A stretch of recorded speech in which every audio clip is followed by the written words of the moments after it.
जय कार्ड सिद्ध। अभी अभी वेदांत परिभाषा समझने समझाने वाला निष्कर्म सिद्धि ये ग्रंथ मैंने पढ़ लिया, तो उसमें कुछ बातें समझाई है। देखो, एक एक बात हम समझाएंगे।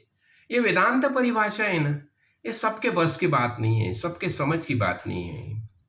इसलिए इसमें प्रवेश करने के पहले सामान्य तौर पर ये जो जिज्ञासु जो है वह साधन चतुष्टय संपन्न होना ही चाहिए।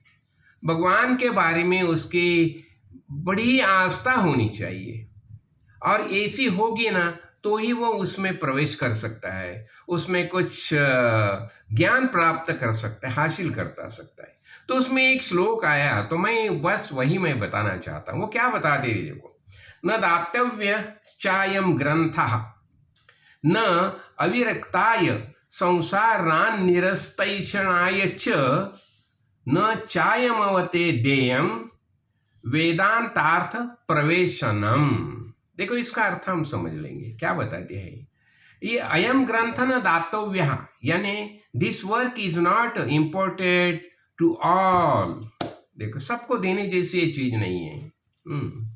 और वेदांत अर्थ प्रवेशनम, यानी this introduction to the import of Vedanta. जो वेदांत जो है ना, उन्हें वो समझने की उनकी क्षमता होनी चाहिए। देखो, अभी क्या होता है यहाँ उसने बताया ना, चा यमवते, यानी यम यम यम का अर्थ क्या हो गया?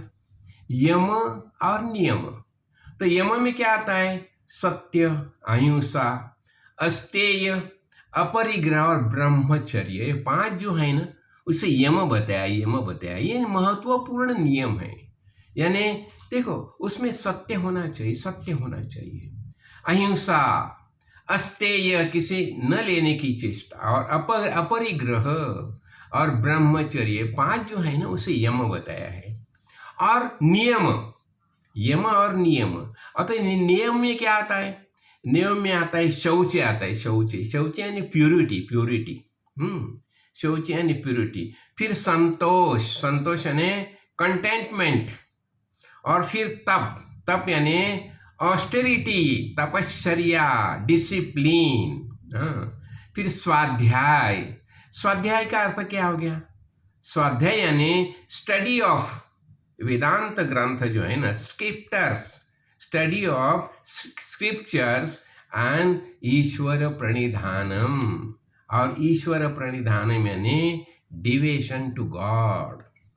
देखो, ये बातें होनी ही चाहिए, और ये प्राप्त होना ये कुछ मामूली बात नहीं है। इसलिए दीर्घकाल हमें यही लाइन में कार्य करना चाहिए। इतना ही नहीं, देखो ना, अभी भगवत गीता तो अर्जुन को भगवान ने समझाई है, और लेकिन अर्जुन को समझाने के बाद भगवान क्या बताते हैं?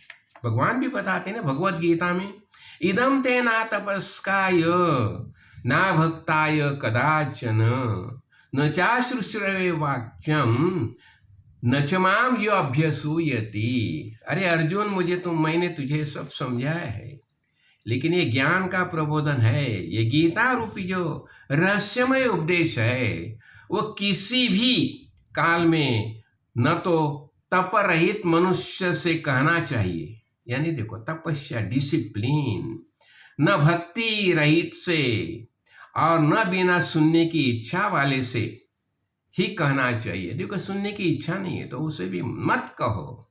और तथा जो मुझ में दोष दृष्टि रखता है उससे भी कभी नहीं कहना चाहिए। देखो, और देखो, ये भगवान क्यों बताता है? आजकल हम बहुत कुछ बातें देख रही है। देखो क्या चल रहा है आज संसार में, क्या चल रहा है, भरत भूमि में क्या चल रहा है। अरे, जो चढ़ावा है भगवान को, जो अर्पण किया जाता है, वह भी कार्य करने वाले कैसे अधार्मिक है। हाँ, उन्हें डिसिप्लिन नहीं है, ईश्वर के भाव जो प्रणिधान, ईश्वर पर डिवोशन टू गॉड नहीं है। और ऐसे लोग वो चढ़ावा गिनती करने के लिए बैठे, वो क्या करेंगे? उनसे क्या अपेक्षा रखते हैं तुम? अरे, वो तो सब वहां लूटमार ही करेंगे। हम मंदिर बनाते, इतना बड़ा राम लल्ला का मंदिर बनाया, हाँ, करोड़ों रुपए खर्च किए, और वहां क्या चल रहा है अभी? अरे जो मंदिर होता है ना, तो वहाँ भगवान नाम का संकीर्तन होना चाहिए। ज्ञानी महापुरुष को बुलाओ, वहाँ उनका संकीर्तन रखो, उनका ज्ञान प्रबोधन रखो। खाली पैसा जमा करने के लिए, चढ़ावा जमा करने के लिए मंदिर की जरूरत नहीं है। आजकल बहुत ऐसे, ये क्या है यार, ये बिजनेस सेंटर तैयार हो गए, यानी मंदिर के नाम से बिजनेस सेंटर तैयार हो गया। अब फलाना फलाना मंदिर, कितने मंदिर हो गए, इतने मंदिर है। वो मंदिर में क्या चलता है? सिर्फ चढ़ावा जमा किया जाता है, बस। वह ज्ञान प्रबोधन नहीं करता। ये इसीलिए ये खास कर बताया जाता है। तो हमारा वेदांत परिभाषा जो है, देखो भगवत गीता, क्यों भगवान को ऐसा बताना पड़ा? न इदम तेना तपस्काय, क्यों बताना पड़ा? अर्जुन को तो बोध किया। इसलिए भगवत गीता हम बताते हैं ना, जो कैसे होने चाहिए, अरे उनके संस्कार वैसे होने चाहिए। और ये देखो, ये एक जन्म की बात नहीं है, ये राम नाम मुख में आना ये मामूली बात नहीं है। ये न जन्म शतम पूर्वम केशवम प्रति अर्चितम तन्मुखी हरिनामानि तिष्ठन्ति भारत। अनेक जन्म में जो भगवान की साधना की है, भगवान की आराधना की है, उपासना की है, ऐसे जो महात्मा है उनके ही मुख में राम नाम आ सकता है। ये मामूली बात नहीं है, हम ऐसे बताती है। अरे उनका घराना देखो, कुल परंपरा देखो, उसके माता पिता देखो, कहाँ जन्म लिया उसने। तो जब भी हम ज्योतिष शास्त्र का जब हम देखते हैं ना, तो पत्रिका बताती है शापित पत्रिका कैसी है, अच्छी पत्रिका कैसी है। ये सब बातें जो है वो हमें समझने ही चाहिए, समझने की आवश्यकता है। नहीं तो आज क्या चल रहा है, हाँ, यहाँ हरिद्वार ऋषिकेश में काल नेमी अभियान चलाने की क्यों जरूरत पड़ती है? चलो रुद्राक्ष धारण किया, गेरुए वस्त्र पहन किया, हो गया सन्यासी, हो गया साधु।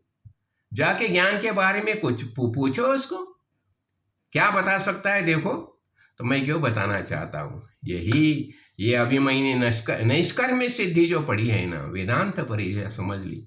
वेद उपनिषद में इतनी बढ़िया तरीके से सब समझाया है, और इसलिए हम वेद को प्राधान्य देते हैं, वेदों को प्राधान्य देते हैं।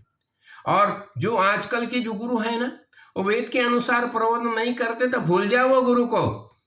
ऐसे गुरु नहीं चाहिए हमें, जो वेद परिभाषा समझते नहीं और समझाते नहीं। इसलिए बताया जाता है गुरु कैसे ही चाहिए, ब्रह्मनिष्ठ, और ब्रह्मनिष्ठ चाहिए।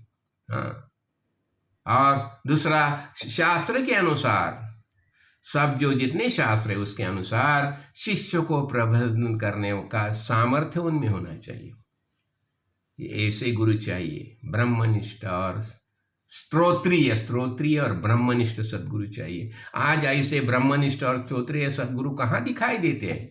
मैं मेरा सौभाग्य समझता हूँ कि मुझे काड़ सिद्धेश्वर महाराज सद्गुरु मिल गए, जो ब्रह्मनिष्ठ और स्तोत्रीय ही है। इसलिए मैं अभिमान पूर्वक बता सकता हूँ। और इतना ही नहीं, किसी के दिल में कोई शंका होगी, आशंका होगी, और जरूर मुझे पूछ सकते हैं। क्यों? ये सद्गुरु आशीर्वाद है, उनकी कृपा है। तो हम क्या देख रहे थे, ये वेदांत परिभाषा समझने के लिए हमें साधन चतुष्टय होना ही चाहिए, और इसीलिए श्रवण मनन और निधिध्यासन होना ही चाहिए। जय कार्ड सिद्ध, जय कार्ड सिद्ध, जय कार्ड सिद्ध।